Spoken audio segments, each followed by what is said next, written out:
Yeah, what up? It's your man, Base Boxing Basement. Busy Base Boxing Basement. You know what I'm saying?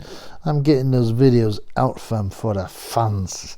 For the fans. Up yours, Ricky Hatton. You ain't got nothing. You ain't got nothing on this channel, blood. Anyway, yeah. There's a few. Obviously, everyone's all excited about the old Misfits and KSIs, and yeah, Tommy Fiores, and the other one, Logan Paul, and your dildo Dennis. It's okay, man. Like I said, these things, they're not ideal, but if they will get new funds in. Not a massive monster amount, but they will get people interested. They get people getting into boxing. Go, I really want to be like youngsters going, I really want to be like Jake Paul. No, I'm serious, man. Or Logan, whatever, man. So I ain't hating on it. And it is boxing. It's a lower level of boxing, but it's still boxing. I'm not excited. Obviously, I'm not buzzing. I was talking to my friend in the pub, and he's an MMA guy. I'm not drinking, by the way. I just have a soft drink. And he's an MMA guy, and he goes, "Yeah, I got to sound buzzing." I'm like, "What? Serious, blood?" He's like 30, right? So, a bit more 32. At that age, usually you're like a bit more kind of cynical by that age. But no, he was buzzing for it. yeah. And I said, "Which one? You mean Tommy and KSI?" And he goes, "No, Dildo and Logan." I said, oh, of course, yeah, because you like your MMA. And, Dennis, right? His MMA name, but he hasn't really done anything, has he, in MMA? A couple of Bellator fights, but he was rinsing Paul so well. And so, yeah, I get it. But there are other fights happening this weekend, right? There are other fights happening this weekend who, have gone under the radar slightly, right? And one of them is Tszyu. He's Brian Mendoza, okay? Right. Tszyu is Brian Mendoza. And you know what? This is a fight I love, man. I love, this fight between two violent warriors, man. Who want to KO. None of this Canelo patience and minimize risk. Yeah. Or the defensive watching paint dry by Mayweather. That's just no good. I told you the Mayweather, De La Hoya, Hopkins, Mosley. I'm not saying that they didn't score any KOs, but I mean, for the big fights, most of them went the distance. They're boring, and they'll have another rematch as well. Canelo as well carried it on. I'm not down with that, man. I'm not staying up the cheese Saturday morning to watch that nonsense. But this is a real fight between two warriors, and this is what we like to see. Now, it starts at a weird time, so it's at 12:30 p.m. on Sunday morning, right? In Australia, and that's obviously for US TV. So that's at 3:30 a.m. UK time. Apparently, is the equivalent. I mean, the Oz I think have different West Coast and East Coast, but whatever. I mean, I'm not getting into that, man. Yeah, it's 3:30 a.m. UK time. I'm not going to stay up for it, but I'll fall asleep. But if I suddenly wake up and I'm like, you know what, I'll check it out. I don't think any UK channel has taken it, which is nuts. I thought DAZN could do it, but I'll just check that. But I'm pretty sure no UK channel has taken this fight, even though it's a beautiful fight. Yeah, no UK TV's picked it up, which is a shame. DAZN is showing Burchelt vs someone else, Hispanic. I'm not interested in that. I'm really not interested. I don't even know that I care. So that's a shame, man. But obviously, I could be able to get. The only subscription I got now. Obviously, I get from my phone. I get what's it called, BT or TNT. And DAZN I stupidly bought when I was drunk for £100 for a year. I'm not renewing that nonsense. It's just waste of money. It's a shame. I would watch all the women's football they're showing. Because they're nearly as good as the men most of the time. But I just I ain't got. But it's a rubbish channel, DAZN. But Yep. And DAZN, I don't know, I mean, I'm surprised they've really, waxed £7 billion or something, and they keep on putting money in. You can't be making, I mean, it's a long-term business model, but come on, blood. Eddie Hearn must be sweating. Meanwhile, Frankie Fish Eyes is doing better bills. He's a new don in town. Yeah, and while Eddie has been running around the world thinking, I'm going to take over the world with DAZN. Frankie Fish Eyes is putting on the good fights. Taking care of business, yeah. So Brian Mendoza. How good is Brian Mendoza? Well, he's he's not a bad little fighter. Not a bad little fighter. His record is good. 22 wins. 16 big wins by way of knockout. And 2 losses, both on points. And both of his losses was to one unbeaten guy, Jesus Alejandro Ramos Jr., who got ripped off a week ago or whatever it was by Erickson Lubin. Yeah, they booed it and everything, you know, on the Canelo on the cut. And a guy called Larry Gomez, who's he lost a split decision.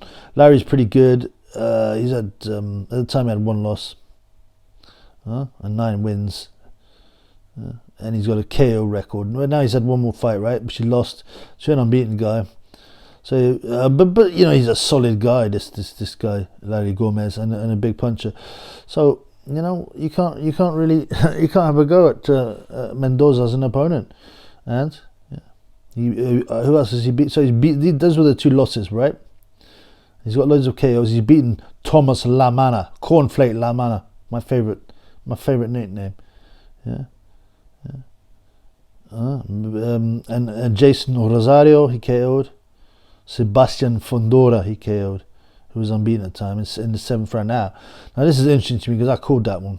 That's another one of my calls. I mean, Mendoza was like 7-1 or something ridiculous, 5-1, and I was like, man, this has got a good chance of an upset because of Towering Inferno, which I kind of like, skinny tall guys, but he's going to get clocked on the chin at some point. And sure enough, it was Mendoza, and he got splattered.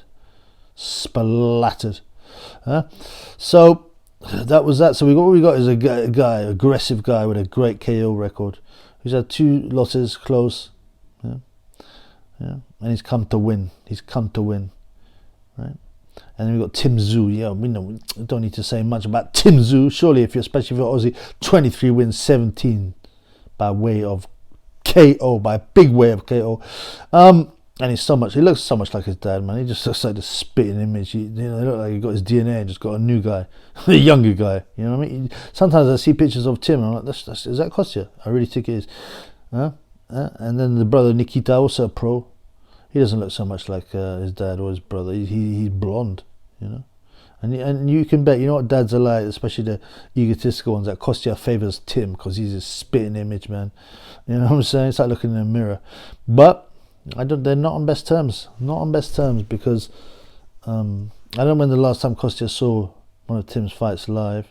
Tim had said it would probably never be my fight because he's upset. Nikita's upset because the mother, their mother was left by Kostya in 2011. So you know they're not happy about that. You know, especially when at that age, right?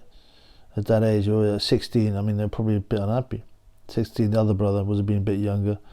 But the 2 brothers, Nikita and Tim, get on well, so which is nice. It's nice to see, man. It's nice to see that they get on together. They really back each other. You know, there's no jealousy or any nonsense like that. So yeah, and Tim's record, as I said, is unbeaten. He's unbeaten with a big KO percentage, right? A solid KO percentage. So almost 75%. The last guy fought Carlos Ocampo. Yeah, man, he stretched him in like 77 seconds. And it was a brutal finish. Yeah. Tony Harrison he beat. Terrell Gacha, decent fight he beat. He beat Inoue's brother on points. Steve Spark, who's decent. Dennis Hogan, decent. Jeff Horney, KO. So they were Aussies, so he worked his way through the Aussies. Then when the internationals beat Inoue, and then he stopped Harrison and Ocampo. He's still, you know, in real terms, you know, inexperienced, you could say. Funny enough, he KO'd Denton Vassell from the UK, if you remember Denton Vassell, way back in 2019. Yeah, he's been a pro since 2016, amazing, which is kind of long, a lot longer than I thought. So 7 years. I mean, he turned pro at 21, right? He's in his peak, man. The man's in his peak, and he's looking for destruction, man. He wants destruction, and Mendoza is looking for destruction, man. These guys, it doesn't mean they want to go in the fight will go distance. People go, oh, you got 2 punches. Oh, definitely go the distance.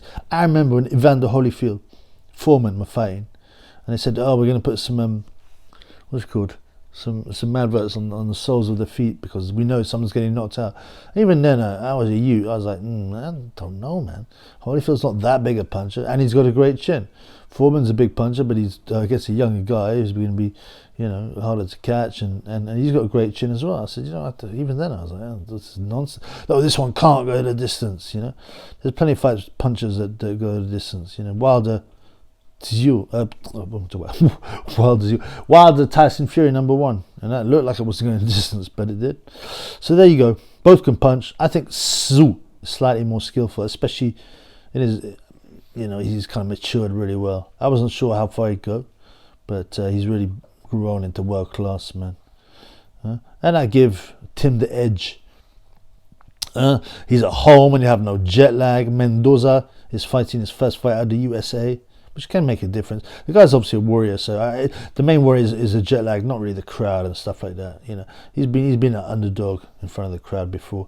The odds are so Mendoza is 6.0, right? So that's 5-1.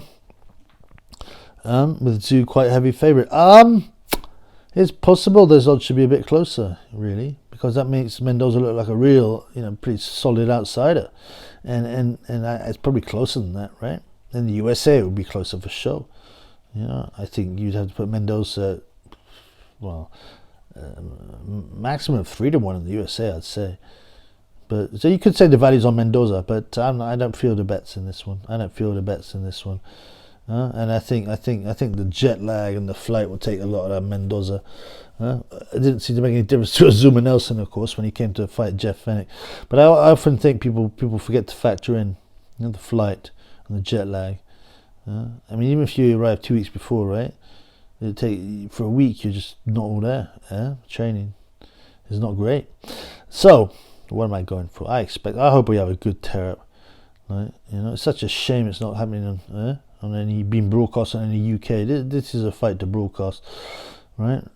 But anyway, we can see. If we know what we're doing, we can find anyone that'll show it. Yeah, streaming. And so I expect a good fight, classic fight, a tear up. When you got the two guys with power, you never know. Sometimes you get a blowout. But I think they both got heart. They're both pretty tough. I think what we're going to get here is a good fight with Tszyu winning late points, say round 10. Late rounds, round 10, or maybe points, because Mendoza has not gone 12 rounds yet. I don't think he's have a scheduled fight for 12, but he's pretty tough. You just don't know. So I'm going for Tszyu late, maybe round 10.